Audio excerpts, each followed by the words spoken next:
I'm Dr. Amy. This month, of course, we are talking about nutritional labels. So there's a thing that happens in the food industry that's a little bit disturbing, but it's unlabeled ingredients. So if something is considered industry standard in terms of making a product edible or palatable or saleable, so like bleaches that are used in milk, they do not have to go on the label. The only things that go on the label are things that are added to the product that are not considered industry standard or that are not, across the board.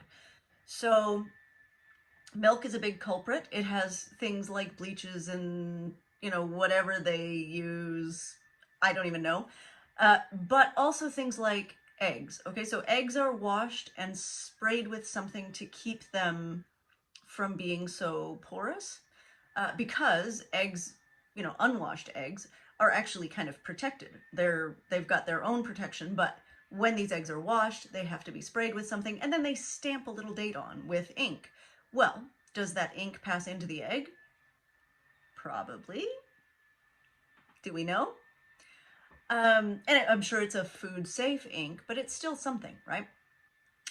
Apples, right? When you buy an apple in a supermarket, and I'm speaking specifically to North America here, it is shiny, shiny in a way that apples from trees are not. You have to like buff them to get them that shiny.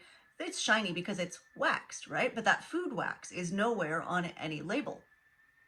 And so there are some things that the food industry adds to the food you eat that they don't really have to disclose. Also, if you buy salad in a bag, then there's a non-oxygen gas, right, pumped into that bag to keep the salad fresh and to keep it from spoiling for a little bit longer. So all of this is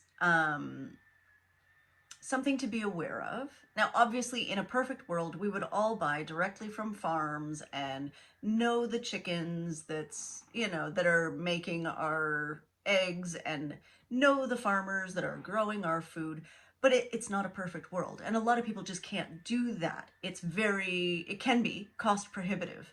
And it can be time prohibitive, right? Like go to the farmer's market, oh, for God's sakes, right? Like that's a huge deal. And if your family is like my family, then that means that my daughter wants a treat because there's all sorts of stuff there, and she wants a lemonade that costs like $8, and she wants all the things, and it's a whole day outing, and it's a big cluster. Now, the good thing is a lot of local farms do have community-supported agriculture, which means, every week you pay whatever, or every other week you pay, say, $50 and get a box of vegetables delivered to your door. Amazing, except $50 is still more than you would pay for those vegetables in a supermarket. Now, granted, they're going to be far better quality, but this is a big decision, right? And it's a decision you have to make with your family and your circumstances in mind. So be aware that unlabeled ingredients are a thing, especially with agricultural products like, dairy, eggs. I'm not sure about meat, actually. And really pay attention to where you're sourcing your food as much as is reasonable for your family. Okay, Tuesday tip.